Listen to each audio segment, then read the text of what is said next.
Dhaka stock এক্সচেঞ্জের এখন পর্যন্ত এটা হচ্ছে সেরা অ্যানালাইসিস।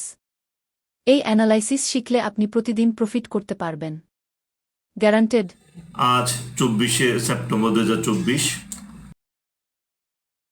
এবং এটা অত্যন্ত গুরুত্বপূর্ণ আলোচনা, যেটা বাজার গতিশীল হওয়ার জন্য একটা পদক্ষেপ বলতে পারেন। একটা ভালো একটা পদক্ষেপ হবে যে বাজারে একটা টার্ন ওভারের জন্য একটা ভালো, এবং বাজারের যারা লসে আছেন তাদেরকে কিভাবে প্রফিটে আনা যায়।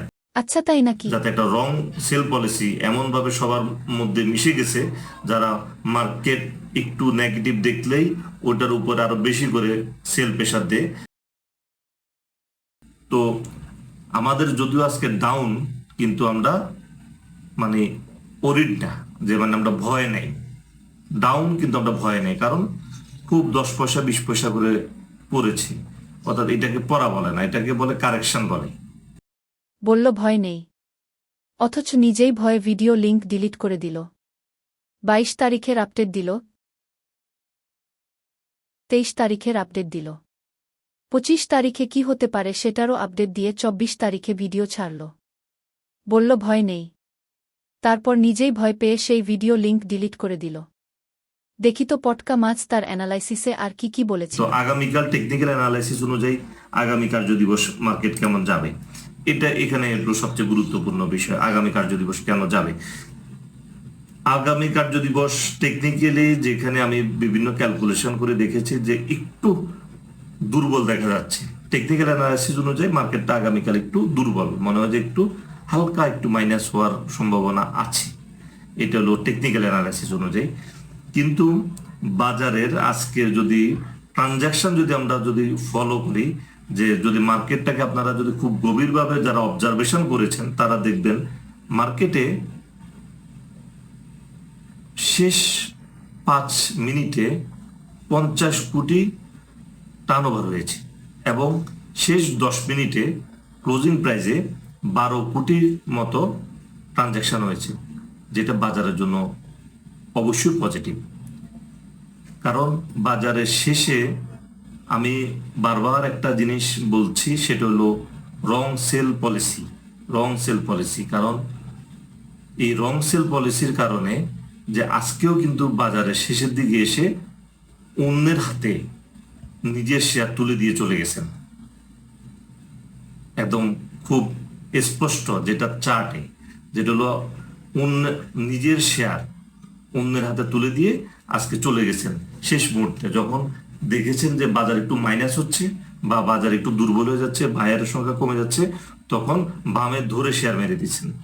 আর এই ফায়দাটা লুটে নিছে যারা মার্কেটের পজিশন বুঝে পজিশন নিয়েছে তারা। নইলে শেষ 5 মিনিটে 50 কোটি এবং শেষ ক্লোজিং প্রাইজের 10 মিনিটে 12 কোটি মতো যে ট্রানজাকশন, এটা বিশাল ট্রানজাকশন, অনেক বড় ট্রানজাকশন হয়েছে।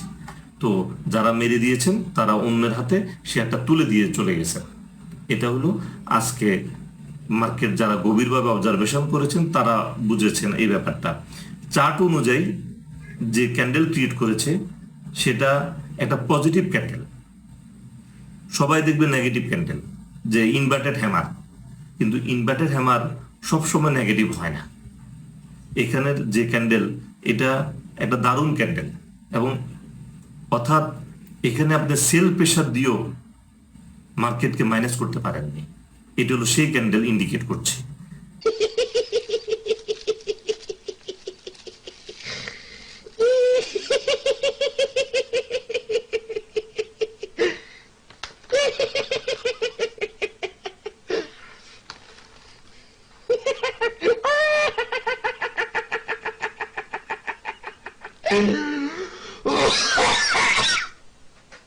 এটা এই ক্যান্ডেলটা এই বিষয়টা ইন্ডিকেট করছে, যেটা হলো সেল করেও আপনি বাজারকে মাইনাস করতে পারেননি। অর্থাৎ প্রচুর বায়ারের আনাগোনা ছিল, প্রচুর বায়ার ছিল বাজারে, কিন্তু বাজারের ক্যালকুলেশন বলছে বাজারে কিঞ্চিত সেলার পরিমাণ বেশি ছিল।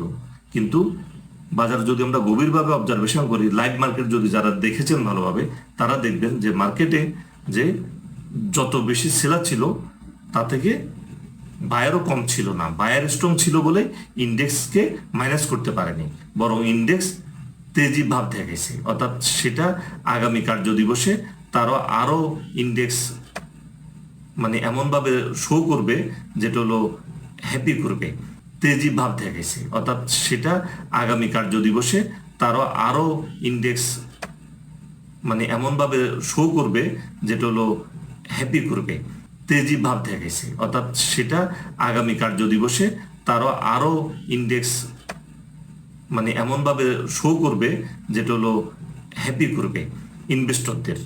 যে ইনভেস্টররা যে ভয়ে আজকে যে শেয়ারগুলো দিয়ে দিয়েছে, তারা একটু কিঞ্চিত দুঃখ পাবে হয়তো আগামীকাল। দেখা যাচ্ছে ইন্ডেক্স তাদেরকে হ্যাপি করেনি, এবং যারা দিয়ে দিয়েছিল তারা দুঃখ পায়নি, বরং খুশি হয়েছে।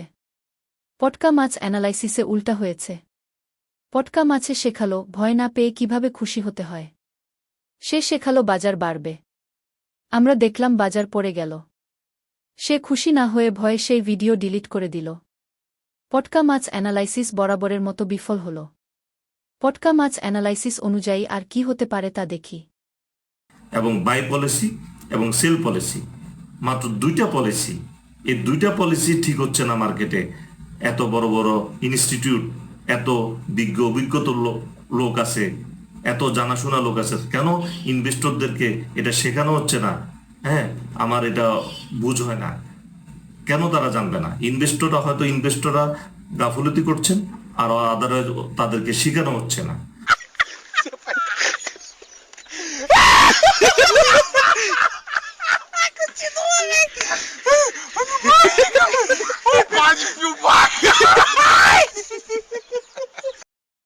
বিগত তাহলে আগামী টেকনিক্যাল অ্যানালাইসিস অনুযায়ী মার্কেট একটু মাইনাস হওয়ার সম্ভাবনা আছে, কিন্তু তারপরও আমরা মার্কেটের যে সিনারিও, লাইভ মার্কেটের সিনারিও যেটা দেখেছি, সেটাতে মার্কেট পজিটিভ ইন্ডিকেট করছে এবং ভালোভাবে পজিটিভ ইন্ডিকেট করছে। আচ্ছা পটকা মাছ, বলেন দেখি আগামীতে কোনগুলো মুভ করবে? Mutual fund, insurance, finance, bank, এগুলোই মার্কেটের আগামীতে মুভমেন্ট হবে। দেখা যাচ্ছে ব্যাংক সেক্টরে একটি ছাড়া কোনোটাই মুভমেন্ট করেনি, বেশিরভাগই পতনে গেছে। ইন্স্যুরেন্স সেক্টরে সবগুলোর বড় পতন হয়েছে।